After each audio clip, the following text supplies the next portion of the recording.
Melhor manhã a todos os irmãos, bem-vindo à Expressão da Graça. Que coisa maravilhosa, né? Estarmos juntos aqui novamente para revivermos aí um novo alimento, um alimento sólido, né? Que é este, o Evangelho do Cristo ressuscitado. Bom, mas a gente sabe que tudo que nós da graça pregamos, em alguns estudos do meu manuscrito, que é esse aqui, né?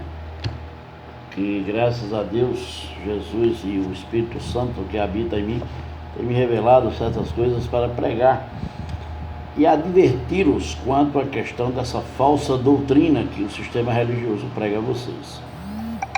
Mas muitas vezes, quando a gente da graça vai fazendo essas pregações mediante aquilo que achamos que é conveniente ao tocante, né, aos esclarecimentos do Evangelho do Cristo ressuscitado e as performances de ter vida com Deus ou viver em Cristo, o sistema religioso nos torna inimigo. Então eu coloquei esse tema para hoje: inimigos por dizer a verdade? Somos inimigos por dizer a verdade? Mas eles consideram sim. Porque quando a gente fala esse poder da verdade, da expressão do Evangelho do Cristo ressuscitado, vai mexer no bolso deles, vai mexer no domínio deles, vai mexer na razão dos seus servos, porque é isso que eles são dentro dessas instituições religiosas, dessas verdadeiras sinagogas. E isso é pertinente.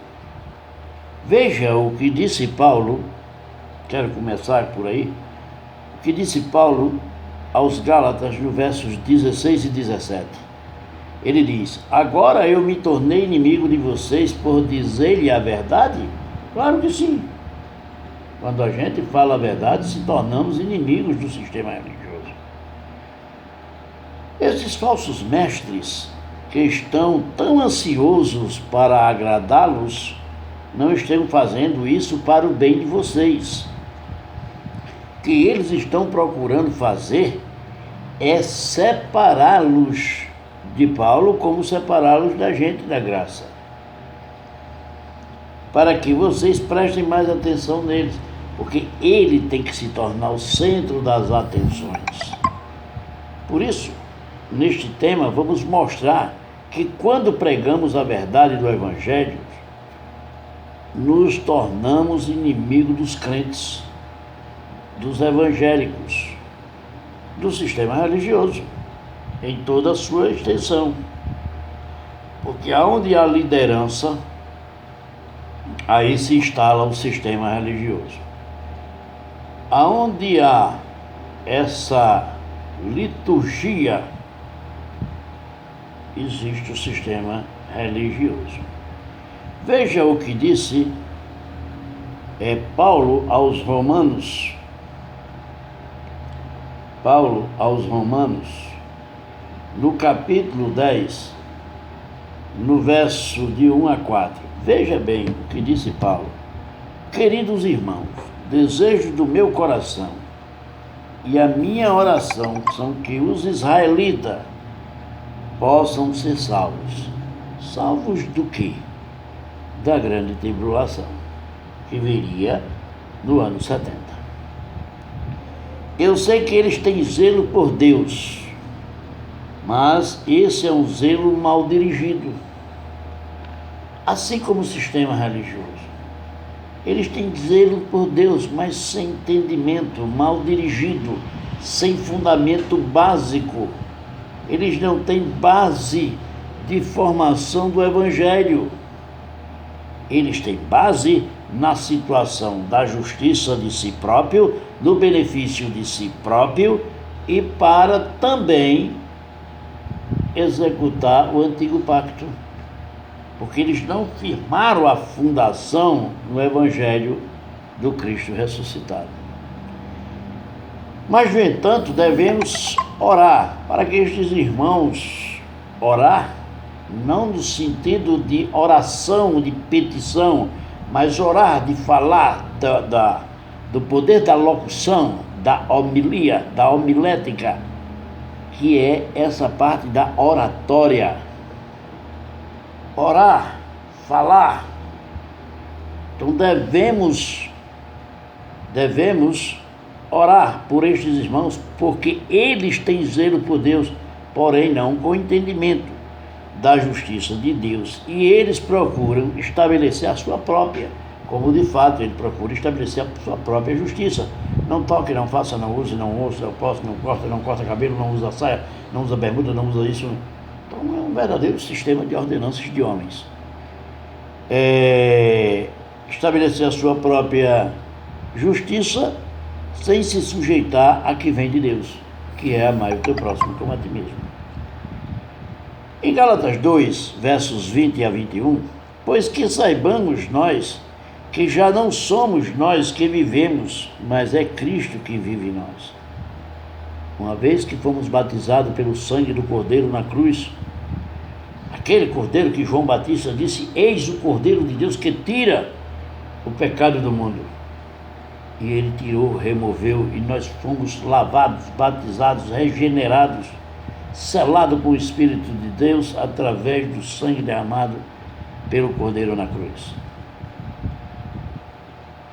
Em Tito, capítulo 3, nos versos de 5 a 8, por isso que não somos justificados pelas práticas das nossas obras, mas pela misericórdia dele.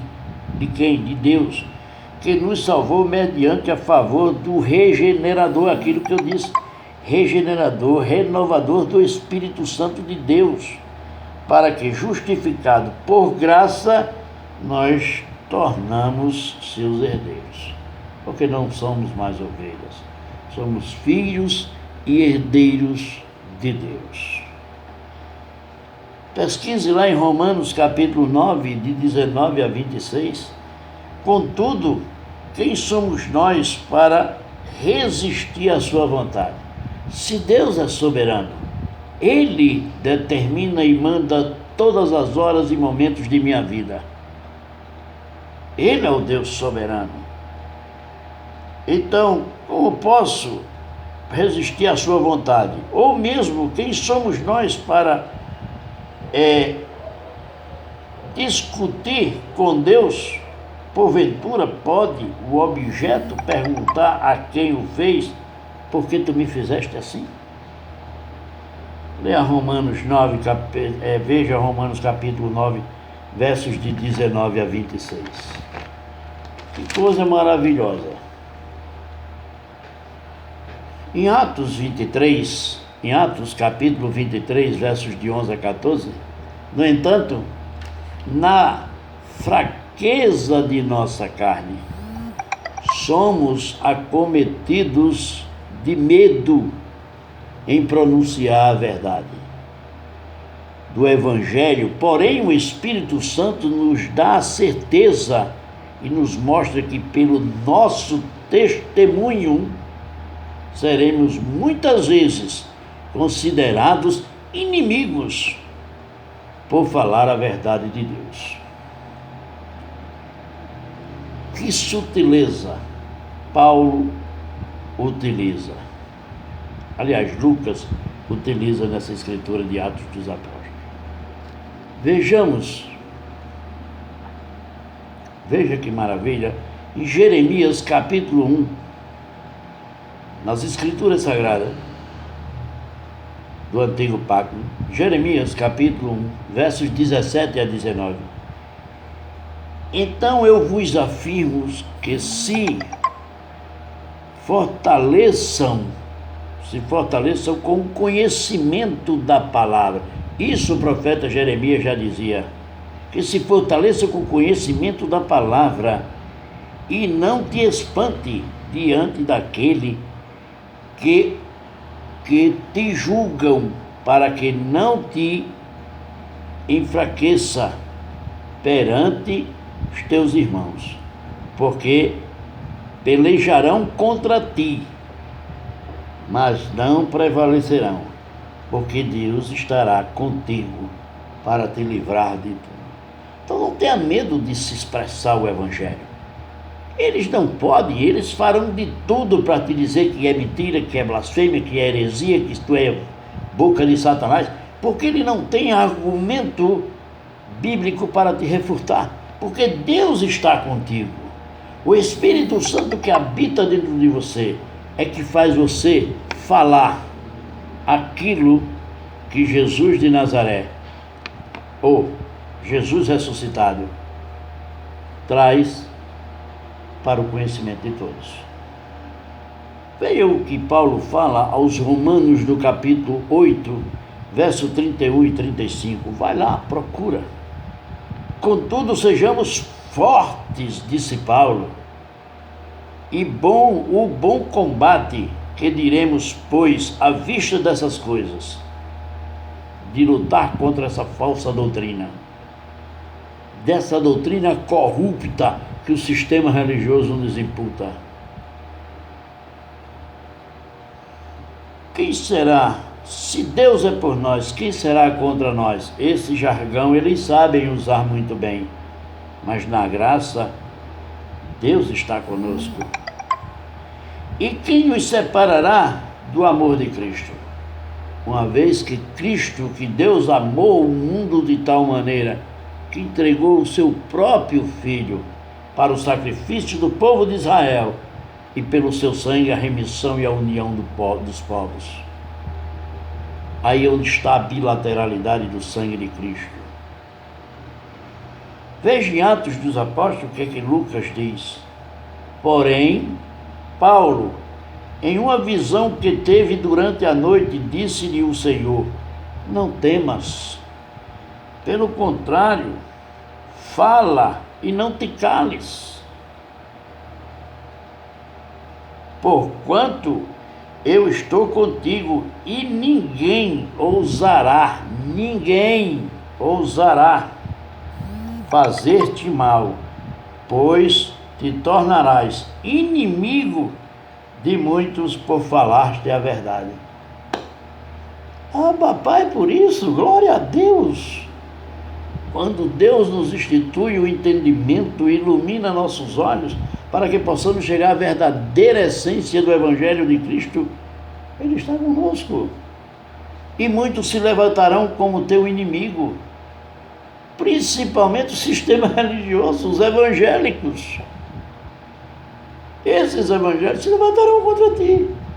Mas não temos, irmão, em dizer a verdade do Evangelho de Cristo, pois Deus sempre estará conosco. Que maravilha, que bom.